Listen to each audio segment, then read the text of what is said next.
नमस्कार दोस्तों, welcome to my YouTube channel. और मैं आज आप लोगों को वोलामाइसिन सस्पेंशन के बारे में बताने जा रहा हूँ। तो चलिए आज का वीडियो शुरू करते हैं। वोलामाइसिन सस्पेंशन में एक्टिव इंग्रेडिएंट कोलिस्टिन सल्फेट रहता है और ये पॉलीमिक्सिन ग्रुप का एक ड्रग है और इसका जो पावर होता है ये 12.5 mg पर 5 ml के पावर में आता है।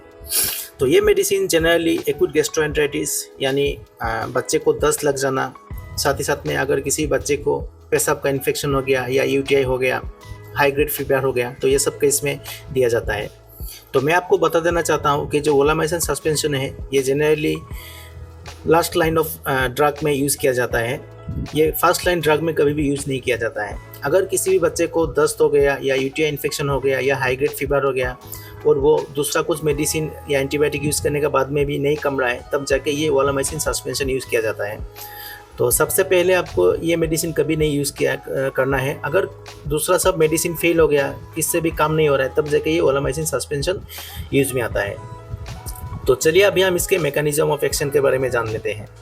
वोलामाइसिन में जो एक्टिव इंग्रेडिएंट होता है वो कोलिस्टिन होता है और ओरली देने के बाद में कोलिस्टिन सल्फेट जाके जो ग्राम नेगेटिव बैक्टीरिया होता है या जो इन्फेक्शन कोजिंग जो बैक्टीरिया होता है उसका जो सेल वाल होता है उसमें जाके ये बाइंड करता है और बाइंड करने के बाद में वो धीरे धीरे क्या करता है, सेल वाल को लीक कर देता है, जिसके कारण बैक्टीरिया के अंदर में रहने वाला एसेंशियल कुछ माइक्रोन्यूट्रिएंट्स और प्रोटीन्स सेल वाल होता है उसमें से लीक होने लगता है और जिसके कारण स्लोली बैक्टीरिया का डेथ हो जाता है और ऐसे ये इन्फेक्शन को ठीक करता है। तो चलिए अभी हम इसके डोजेस के बारे में जान लेते हैं। वोलामाइसिन का जो डोज आता है ये जनरली 5 to 15 mg पर kg बॉडी वेट में दिया जाता है और ये 2 डोज में डिवाइड करके इसको दिया जाता है। तो अभी हम इसके साइड इफ़ेक्ट्स के बारे में जान लेते हैं। वोलामाइसिन यूज़ करने से किसी भी बच्चे को नोज़िया, वोमिटिंग या किडनी डैमेज या डिजीनेस ये सब प्रॉब्लम भी हो सकता है। तो अगर किसी भी बच्चे को वोलामाइसिन के लिए अगर किडनी का प्रॉब्लम हो रहा है तो हमको कैसे पता चलेगा? तो अगर किसी भी आदमी को किडनी का डैमेज होता है तो सबसे पहले उसका जो यूरिन आउटपुट होता है वो डिक्रीज हो जाता है, यानी उसका जो पेशाब होता है वो कम हो जाने लगता है। साथ ही साथ में पेशाब कम होने के लिए उसके जो पैर होता है पैरों में भी सूजन आने लगता है।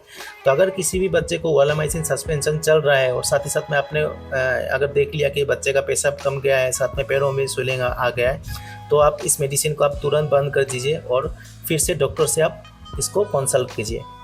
तो अभी हम इसके कुछ प्रिकॉशंस के बारे में जान लेते हैं, यानी सावधानियां हमको क्या क्या लेना है जब ये मेडिसिन यूज़ करना है।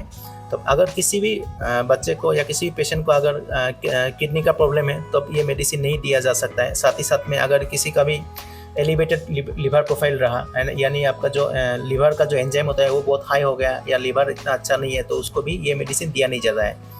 साथ ही साथ में अगर किसी को भी इस मेडिसिन से एलर्जी का प्रॉब्लम है तब भी ये मेडिसिन दिया नहीं जाता है। तो आशा करता हूँ दोस्तों आप लोग को वीडियो पसंद आया होगा। अगर वीडियो पसंद आया तो वीडियो को लाइक कीजिए, चैनल को सब्सक्राइब कीजिए। वीडियो को आखिर तक देखने के लिए धन्यवाद। आपका दिन शुभ हो।